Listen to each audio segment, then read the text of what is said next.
মৰমৰ ছাত্ৰ ছাত্ৰীসকল, আজি আমি ক্লাছ 7ৰ ইংৰাজীৰ লেচন 1 হবিজ এইটো আলোচনা কৰিম। হবিজ মানে হৈছে চখ। What you do in your free time, তোমালোকে নিজৰ আজৰি সময়ত কি কৰা? গতিকে আমি ইয়াৰ বিভিন্নজনে বিভিন্ন কাম কৰে আজৰি সময়ত। কিছুমানে ছবি আঁকি ভাল পায়, কিছুমানে পঢ়ি ভাল পায়। এতিয়া আলোচনা কৰোঁ। We all love to occupy yourself with different activities in our free time. আমি সকলোৱে আজৰি সময়ত বিভিন্ন কামত নিজকে ব্যস্ত ৰাখি ভাল পাওঁ। We love to play different types of game, আমি বিভিন্ন ধৰণৰ খেল খেলি ভাল পাওঁ। We love to sing and dance, draw, paint, read books and travel. আমি গান গাই ভাল পাওঁ, নাচি ভাল পাওঁ, ছবি আঁকি ভাল পাওঁ, কিতাপ পঢ়ি আৰু ভ্ৰমণ কৰি ভাল পাওঁ। This activities give us pleasure, এইবোৰ কামে আমাক আনন্দ দিয়ে। As people say, all work and no' play can make our life dual.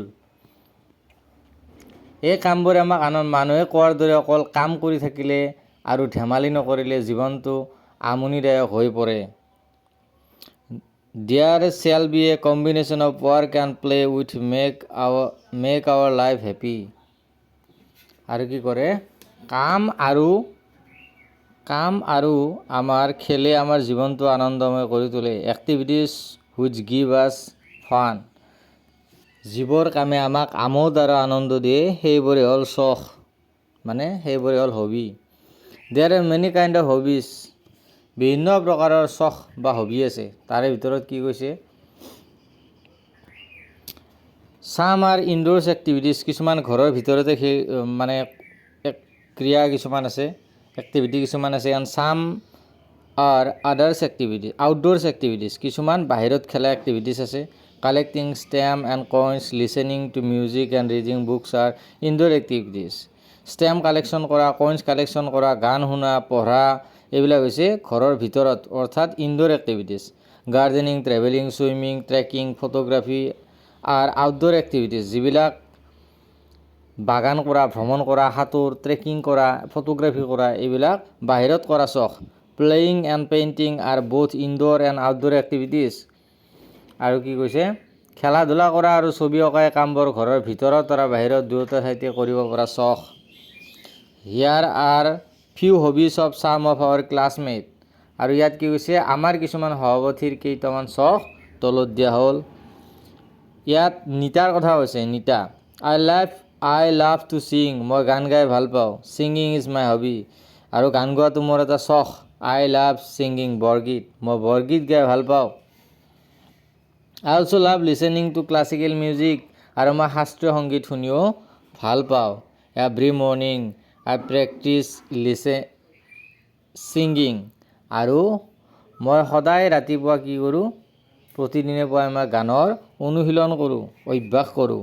I like to take out my harmonium and play tune on it, আৰু মই মোৰ হাৰমনিয়ামটো উলিয়াই লৈ তাত সুৰ বজাই ভাল পাওঁ। ইট গিভছ মি গ্ৰেট জয়, ই মোক বৰ আনন্দ দিয়ে। অৰ্থাৎ এইখিনিৰ জৰিয়তে আমাক এইটোও বুজাব বিচাৰিছে যে বিভিন্ন লোকৰ বিভিন্ন ধৰণৰ এক্টিভিটি আছে। যেনেকৈ নিতাৰ এক্টিভিটিটো গান গাই ভাল পায়, তেওঁ ৰাতিপুৱা উঠিয়ে গান শুনে, গানৰ অভ্যাস কৰে, হাৰমনিয়াম বজাই অভ্যাস কৰে। গতিকে বিভিন্ন মানুহৰ বিভিন্ন ধৰণৰ মানুহ অনুযায়ী চখবিলাক বেলেগ বেলেগ। আৰু হবি কাক কয়? আজৰি সময়ত যিটো কৰি ভাল পায়, যিটো চখ আছে তেওঁৰ, সেইটোকে হবি বুলি কয়। লগতে আমি পাঠ্যপুথিত পাম আৰু ইয়াত যে আৰু বেলেগ বেলেগ কেইজনমান ইয়াতে তোমালোকৰ দৰে ছাত্ৰ ছাত্ৰীৰ কি কি চখ আছে। যেনেকৈ আমি আমি পেজটোত পাম ইৰফানৰ কথা। ইৰফানে কি কৰি ভাল পায়? ইৰফানৰ কথা আমি যেতিয়া চাবলৈ যাম, ইৰফানেতো ছবি আঁকি ভাল পায়, কাৰণ তেওঁ ছবি অঁকাটো চখ। কোনোবাই ট্ৰেকিং কৰি ভাল পায়, কাৰণ তেওঁৰ কি? ট্ৰেকিংটো চখ। গতিকে তেনেকুৱা ধৰণৰ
এইবাৰ আমি ইৰফানৰ কথা পঢ়িম। ইৰফান, আই লাইক টু পেইণ্ট, মই ছবি আঁকি ভাল পাওঁ।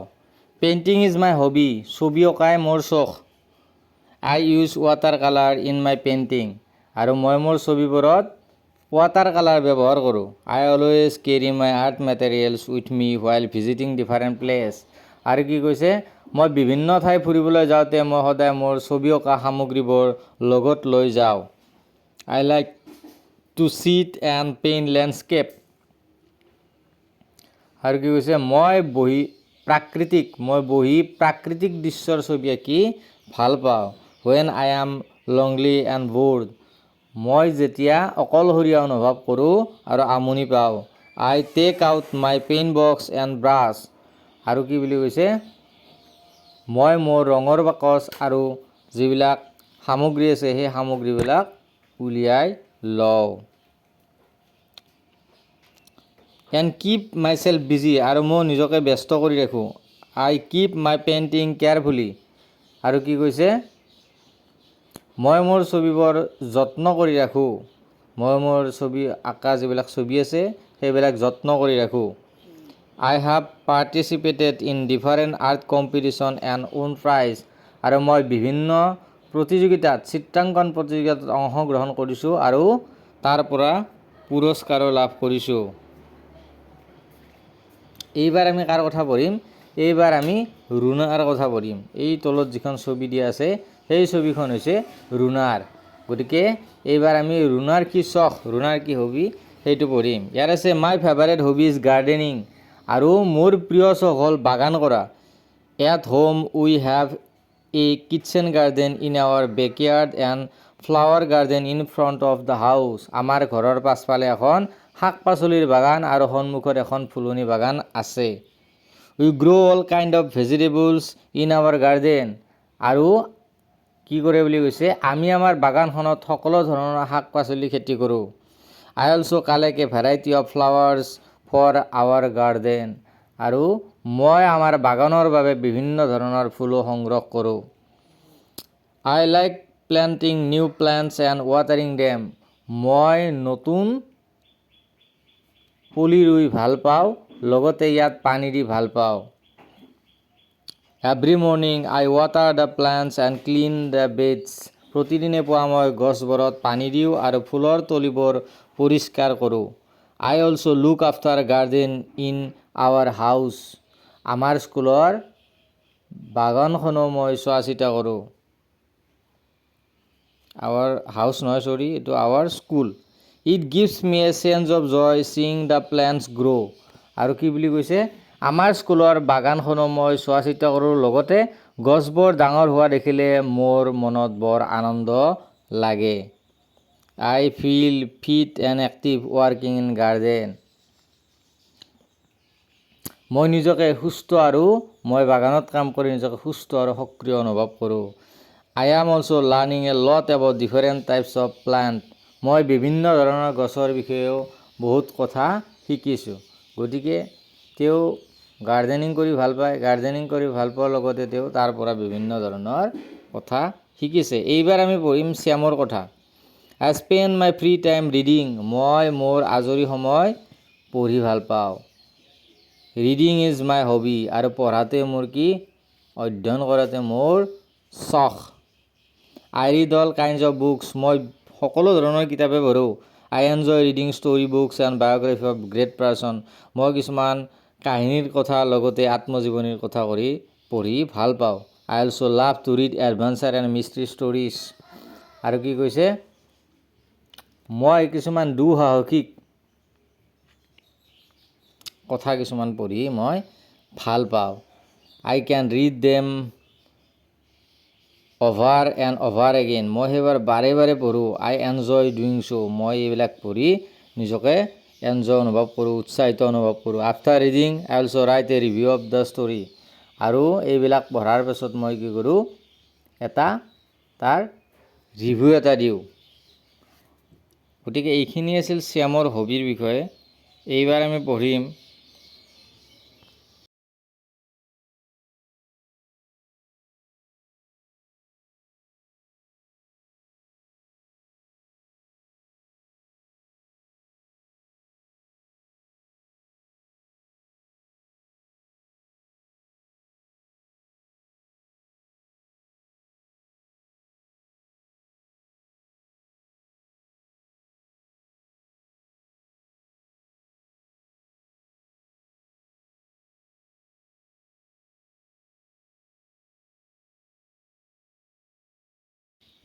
এবাৰ আমি পঢ়িম বিৰলাঙৰ বিষয়ে। আৰু মাই হবিজ কালেক্টিং ষ্টেম্প, আৰু মোৰ চখ হ'ল ডাক টিকট সংগ্ৰহ কৰা। The collecting and study of stamp is call philately, আৰু ডাক টিকট সংগ্ৰহ কৰাৰ অধ্যয়নক ফিলাটেলি বুলি কোৱা হয়। I started collecting stamp when I was in class 1, আৰু মই তেতিয়া ডাক টিকট কালেকশ্যন কৰা আৰম্ভ কৰিছিলোঁ, সংগ্ৰহ কৰা আৰম্ভ কৰিছিলোঁ যেতিয়া মই ক্লাছ 1ত আছিলোঁ। My uncle who stay in United State use to write letter to us, আৰু কি হৈছিল, আমেৰিকা যুক্তৰাষ্ট্ৰত থকা মোৰ খুৰাই আমালৈ চিঠি লিখিছিল। I use to take out the stamp from envelopes and stick them in an album, আৰু মই খামবোৰৰ পৰা ডাক টিকটবোৰ এৰুৱাই লৈ এটা এলবামৰ ভিতৰত লগাই থৈছিলোঁ। My grand parents and teacher encourage me to pursue this hobby, আৰু মোৰ ককা আইতা, পিতৃ মাতৃ আৰু শিক্ষকসকলে মোক এই চখটো আগবঢ়াই নিবলৈ উৎসাহিত কৰিছিল। I have a large collection of stamp, আৰু মোৰ কি আছে, মোৰ ওচৰত বহুত ডাক টিকট জমা হৈ আছে। I have learn a great deal because of this hobby, আৰু মই কেৱল ডাক টিকট যিটো সংগ্ৰহ কৰা, ইয়াৰ পৰা মই বহুত কথা শিকিব পাৰিছোঁ। I not only collect stamp but also study the stamp, মই অকল ষ্টেম্পবিলাক টিকটবিলাক সংগ্ৰহে নকৰোঁ, বৰঞ্চ সেইবোৰ অধ্যয়ন কৰোঁ। During my free time I read about stamp issue by postal department of different countries, আৰু মোৰ আজৰি সময়ত মই বিভিন্ন ধৰণৰ ডাক বিভাগে জাৰি কৰা ডাক টিকটৰ বিষয়ে পঢ়োঁ।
Nowadays, with the advancement of technology, communication system have changed, আৰু বৰ্তমান সময়ত প্ৰযুক্তিবিদ্যাৰ উন্নতিৰ লগে লগে যোগাযোগ পদ্ধতিটো সলনি হৈছে। People mostly communicate through emails, SMS, MMS etc. মানুহে SMS, MMSৰ দ্বাৰা যোগাযোগ কৰে, হুইচ আৰ ফাষ্টাৰ, যিবিলাক হৈছে অতি খৰতকীয়া। But the old postal system is still popular, কিন্তু পুৰণি পোষ্টেল যিটো ছিষ্টেম, ডাক ব্যৱস্থা, সেইটো এতিয়াও জনপ্ৰিয়।